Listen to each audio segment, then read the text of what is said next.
Hey, welcome to Be That, Create That, the podcast where we teach women in leadership to step confidently into their next level in career and life, using some intentional action steps so that they can be who they admire and create what they desire.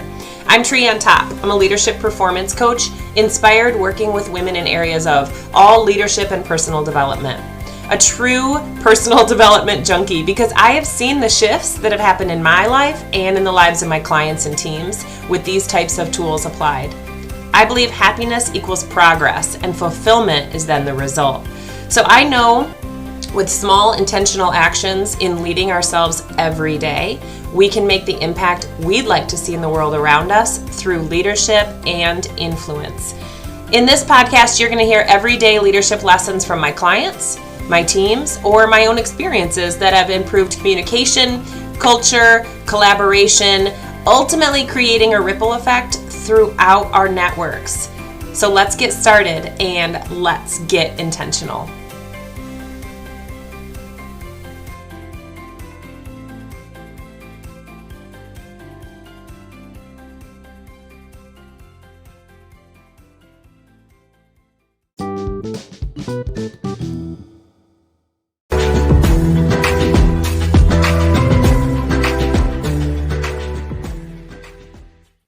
Hey everybody, Trienne here. Welcome back to the Be That, Create That channel. Super excited to have you with us, but I have a really special guest with me today that I met through LinkedIn connections, and I feel like from the very first time that we had conversation, we connected on so many levels, so I had to bring her in here to get to know her through our community as well, and I'm going to bring up from backstage Miss Claire Thomas. Hello. Hello, I'm so excited to be here. Thank you for having me. Yeah, I really love doing these interviews, but I have been very excited to get you on here since our first conversation because I'll let you introduce yourself for sure in a second, but I feel like every single thing that you say, I'm like, yes, oh my gosh, yes, and just little golden nuggets of truth and wisdom. And so I'd love for the community to get to know you a little better. And obviously, you know yourself better than I do. So why don't you kind of share with us, who you are, what we're standing for, what you do? Mm-hmm.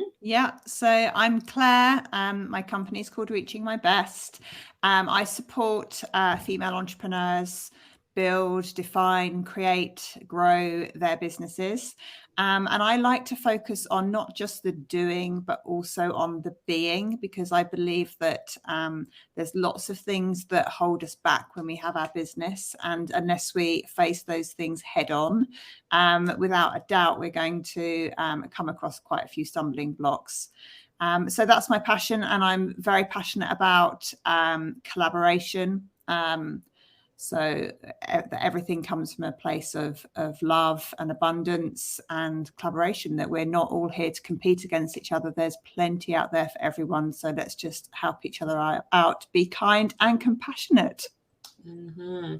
And I think every time I have a guest on here, like I said, I learn something new, but I love the ability to kind of share what other people are doing out there, the impact that they're making. This interview style used to be called Intentional Women Making an Impact, really talking about, before I started the podcast, really talking about the fact that on the daily, we're all making an impact. We might not even realize it with the words that we say, the things that we do, the thoughts that we have, right? So I love that one of the things that you shared is, everybody is hitting those stumbling blocks.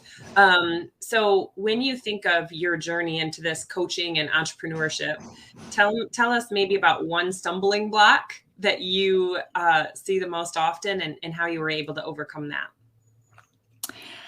I think the biggest stumbling block is that people don't really get who they are, and they don't have awareness in the moment of when they are responding from a place where they think it's about other people when actually it's generally about themselves. And that journey to go within and to see that you can't change anybody else. You only have the power to change yourself. Mm-hmm. So it's how your ability to respond in the moment, your responsibility to choose a different course of action. So I think that is the biggest stumbling block, but I think lots of people aren't consciously aware of that, because they're in this cycle of their neural pathways have programmed them in a way over all of their life to behave in certain ways, and most of our behaviors are unconscious. So it's bringing those unconscious thoughts, beliefs, behaviors, customs, everything to the front, and learning that they don't have to be like that. Yeah, one of the things, I just went live about this morning, actually, in the Female Leader Headquarters group, about, I had a client who was having a reaction to a peer or a supervisor saying something about her that she didn't necessarily feel was true. So I shared in there, one of the things that I do is I stop for a second and I say, what's the story I'm telling myself? What is the truth? And now what's my next action? And, kind of how you're sharing, we really have to think about that response and be responsible for then what happens afterwards. Yeah. And I think there's also something in, everybody's entitled to their own opinion, and everything everybody says is for a reason as well.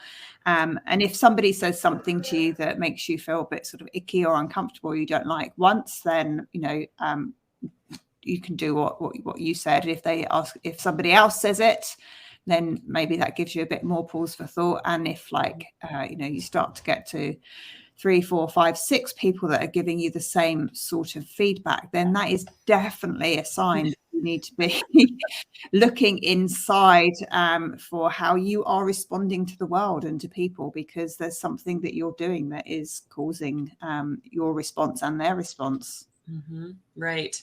So when you think about the time frame that you've been in coaching, so how long have you been in the space that you're in right now? And what would you say is probably your favorite part? I've been coaching through my own business for nearly 18 months now, and I was doing it for about a year before that in the company that I previously worked for. My favorite thing about it is when I help clients see what they haven't been able to see, when there's those light bulb moments, the penny drops, and they're like, oh, and it's just really fulfilling to help them in that way. And I think it's also hard to appreciate what that feels like unless you've had some of those pennies dropped yourself, which is why I strongly believe all coaches should have coaches as well, because until you've experienced those things, you can't get what it feels like for your client to experience them either. Mm-hmm. We have to grow through it, right, before we can help other people, for sure. Yeah. So when you think about, you said, so roughly 2.5 years-ish, you've been in coaching space. Where do you feel like your vision is taking you? What's the target? That's a very interesting question. And I feel like it's continuously evolving. And I'm trying to be with that rather than do it, if you like. So trying to give myself a lot more space as to where things go. I'm naturally a doer. I'm very efficient and productive, and I can get into this cycle of going too fast. So, one of my mantras is slowing down to speed up, and that's where I am at the moment. So there's definitely a lot in there about being authentic, living in alignment with our values, following our hearts and our passions. And that's where my big passion is, that I want to help as many women achieve that as possible in the confines of having their business and all the other responsibilities and hats we wear as women, because it's tough. Mm-hmm. It is. When we think about even I saw a video the other day, I was trying to think, it was like talking about all the silent labor, the things that we do in the woman roles that people don't even realize that we do or that need to get done. And, on one side of it, I can get bitter about it. But on the other side of it, when you really think of service, and I was also thinking, I can't be upset with my family for not helping if I don't say, hey, is anyone open to doing this? Because sometimes they just don't see it, especially if you've done it for so long. We've talked about that because both of us have kids. And I've definitely been more conscious of, I have to stop and say, have I even asked anybody for help? Have I even suggested anybody else do this? And really just listening for a second before I start responding, right? Definitely. And I think that was one of the big surprise learnings from COVID and the being in lockdown for me, was being all of us together. I have two daughters, all of us together in the house all day was just not something that we used to, aside from holiday time. But very quickly the girls got used to doing the washing up, laying the table, clearing everything away, and I don't even have to ask them to do it anymore. It's just become a habit, and it feels so good that they do that. And at the moment, my husband's away from home for 6 months. He comes home at the weekend, so I'm not without him all the time. But on the days when they sense that I have lots to do, they just instinctively help me pick up the slack, which, I mean, it's just amazing. And there are so many kids that go off to university and they don't know how to put their clothes in the washing machine. I'm like, what? How is that a responsibility as a parent, to not show your child how to turn the washing machine on, or the dishwasher, or to boil some rice or something? Did you have like an aha moment that happened for you besides COVID? Not really. No, I think it's been, well, I've definitely had moments when I'm like, I can't believe I'm doing all this stuff and nobody says thank you. But I think we just moved to that in COVID, and it's stuck. That's it's so funny. With the restaurant, I work with a lot of teenagers, and I had a 14-year-old boy that I was like, I need you to get some mop water and go up and mop the cash line. And I go up there and he's just flinging this mop. And I thought, oh my gosh, you really don't know what you're doing.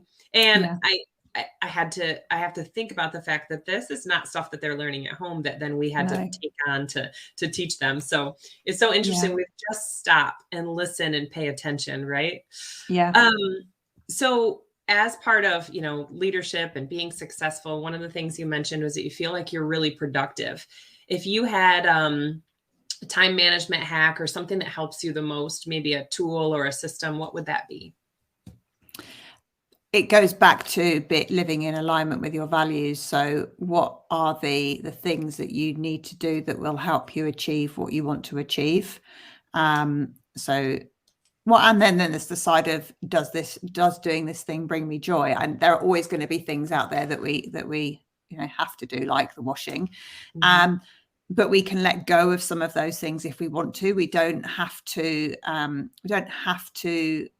put the washing machine on as soon as the laundry basket is full. The world won't end if we leave it a moment. So I think but when it comes to the workspace, it's very much about, what do I want to achieve, and what tasks today will help me achieve that, or make me feel like I'm doing this and my passion is there, and everything else can fall to the side. So there's that sort of question you ask yourself: what's the worst that can happen if I don't do this? Right. Exactly. And teaching that to, our teams and our kids. And when you think about, I've had my kids ask me a number of times kind of like to explain what it is that I do. How do your kids describe what it is that you do? Interesting. I don't think I just wonder if I've had that conversation. I know that they have had that conversation with my husband, because his job is a lot more complicated. And then he always says it's really fascinating how they distill it down into something that is like, oh yeah, well, that is it. But it's just so succinct in their understanding. They get that I help people work out what they want to do, how to do things. I don't think they get the being part so much. I do a lot of mindfulness and incorporate a lot of mindfulness into my work, so they get all of that, because we've stopped doing it so much now. But again, during lockdown, we started doing 1, 2, 3 minutes of meditation before we went to bed. So instead of reading a story, it was the mindfulness. So they get all of that side of it for sure. Isn't it beautiful how, like, some of the stuff that we're learning to really, I almost would call it even self-care, for self-nurturing for ourselves, that the more and more that we practice that and have those conversations with our kids, I feel like we're really setting them up with some tools that, just weren't part of the vocabulary when we were younger. That it's going to really help them deal with some of the craziness that's going on around the world. So that's awesome. Yeah.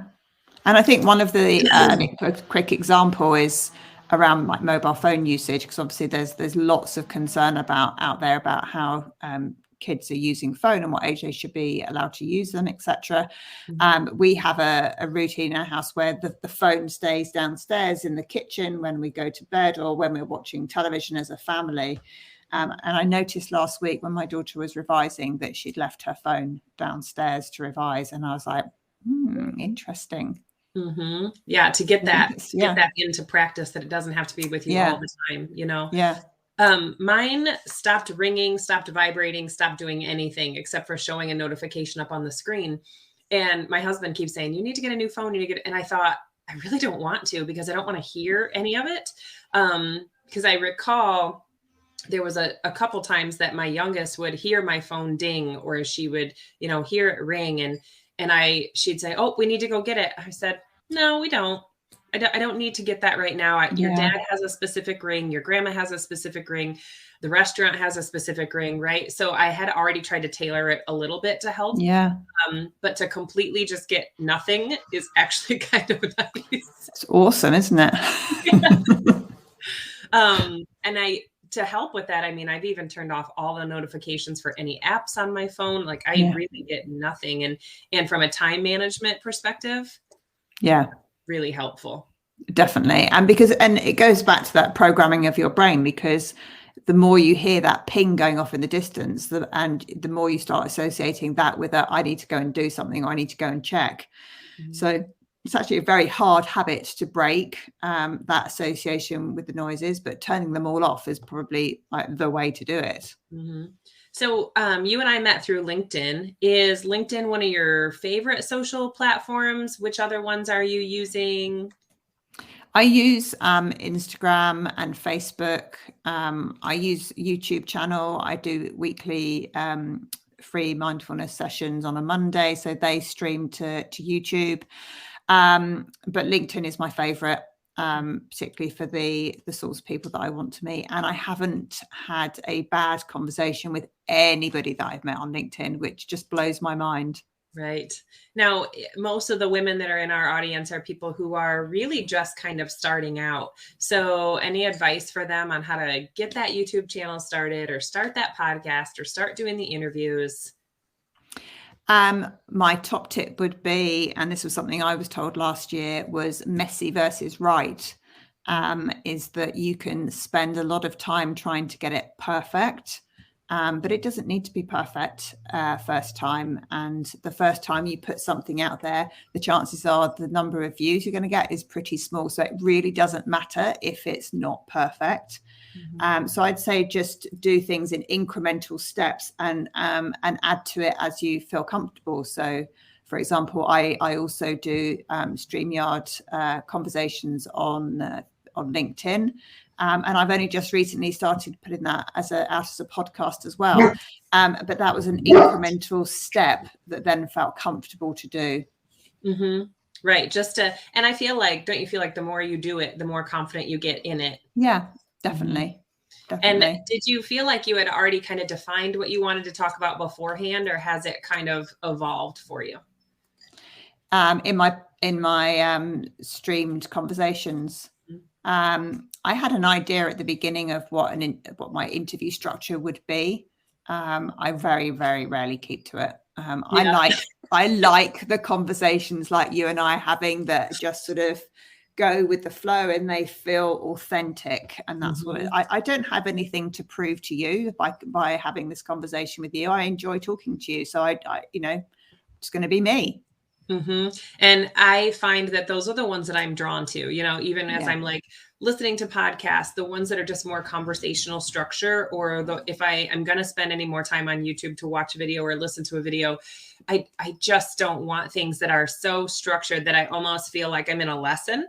Yeah. rather than having a conversation with somebody and really seeing how they're making an impact and seeing how, you know, people are making a difference in the world that you just have no idea that they're even out there. Yeah. Yeah. And there's a one of my favorite podcasts. When I started listening to it, it was kind of about 45 minutes long. And the guy that runs it, he's moved to, he calls it long form now. And his conversations, he has some incredible authors and guests on there. And his conversations can be sometimes 2.5 hours, and I love them. Just get really absorbed, and they flow, and they're natural, and there's all this information, and you come out and you're like, I learned so much from that. I felt like I was just eavesdropping on a conversation, kind of in a nice way, but Yes. I love that as well. Because it's almost like you're picking and choosing who is at your table. Yeah. You know, I've said before, if you're the smartest person in the room, you're in the wrong room. But it also feels like, you know, who am I letting in that inner circle? You know, and what am I learning from them? What am I noticing? It's just really interesting how changing what you're allowing to come into your mind, you know, to a mindfulness point, how that really changes your entire day. Yeah, definitely. So I have a pretty, I wouldn't say it's a strict morning routine, but a specific morning routine. And the people that are in the group or follow the channel know that that's a hot point for me. But I also talk about, it doesn't have to be a morning routine. It can be anytime during the day. Do you have something during the day that you feel like is a non-negotiable for you that helps you really step into that leadership and feel more successful? Yeah, I'm smiling because clearly mine's going to be a morning routine as well, because I knew it would be. Yeah, I mean, I get up early, really early, 5:05 at the moment, in the morning, and I start with 20 minutes of meditation. And then I either go for a run with my friend, or I do like a YouTube class that I have on my phone. And then the order that can then change, but I either walk the dog or do the school run, and that, either way around. And yeah, I've started drinking coffee, so I'll add a shot of coffee into that, followed by a green tea, and that sets me up for the day. And the non-negotiable in that, well, aside from the dog walk, obviously, because he's not happy if he doesn't get one, right? Is absolutely the meditation. I would not be without that. I hate the day doesn't feel right if it hasn't started with the meditation.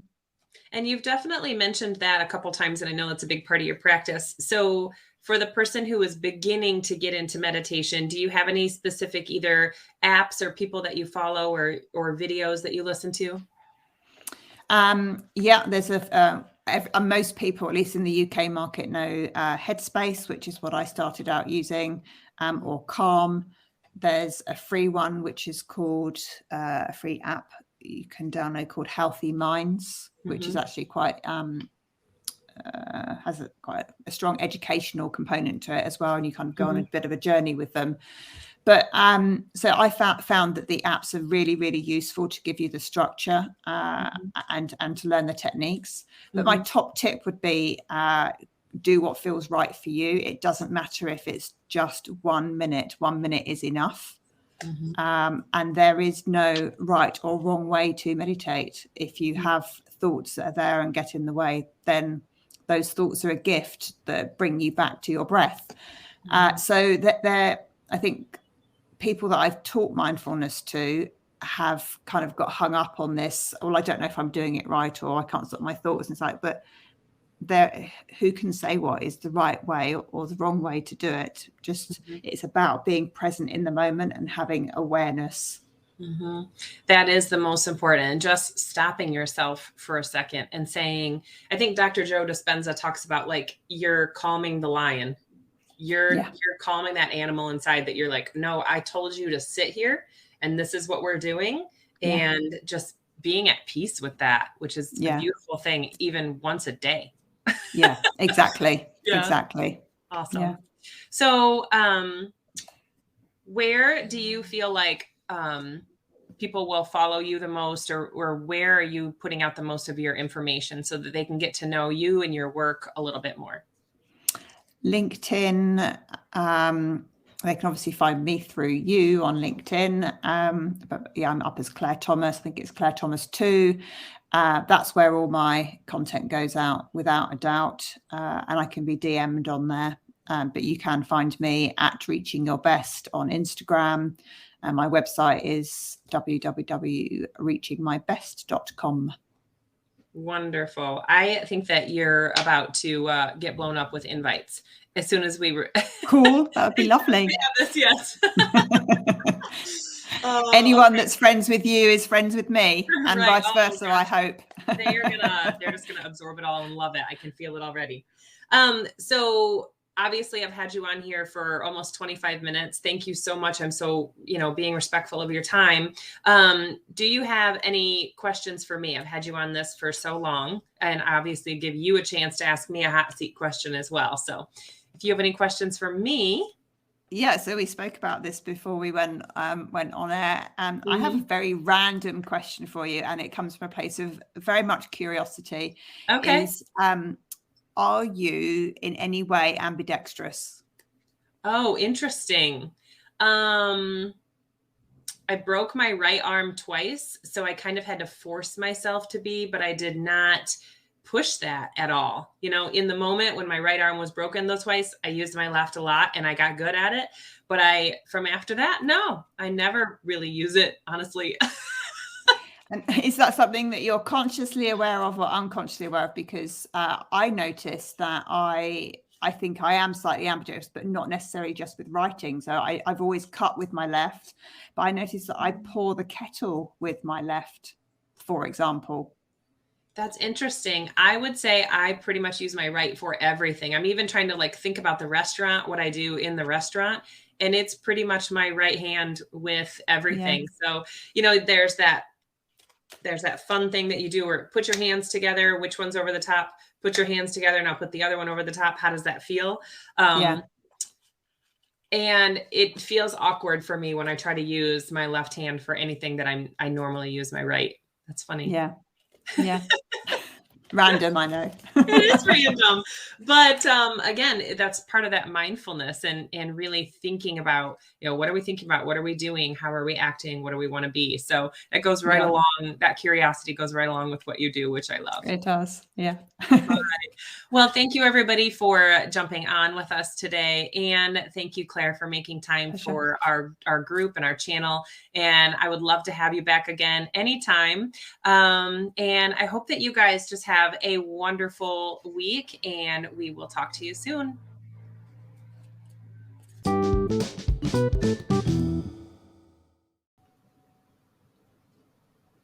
Hey guys, Trienne here, back again. Just a thank you to being part of our podcast. We are loving all the reviews that we're getting, the messages that we're getting that are showing that the content is exactly what you need to be showing up as your authentic leadership self and for your teams and your business. Remember, we are also over on Facebook in the Female Leader Headquarters, and you can join us over there to continue the conversation about how we can lead our teams and start by leading ourselves. We'd love to connect with you over there. We're also on Instagram at Trienne Top, and you can find us on TikTok at Trienne Top. We'll talk to you soon.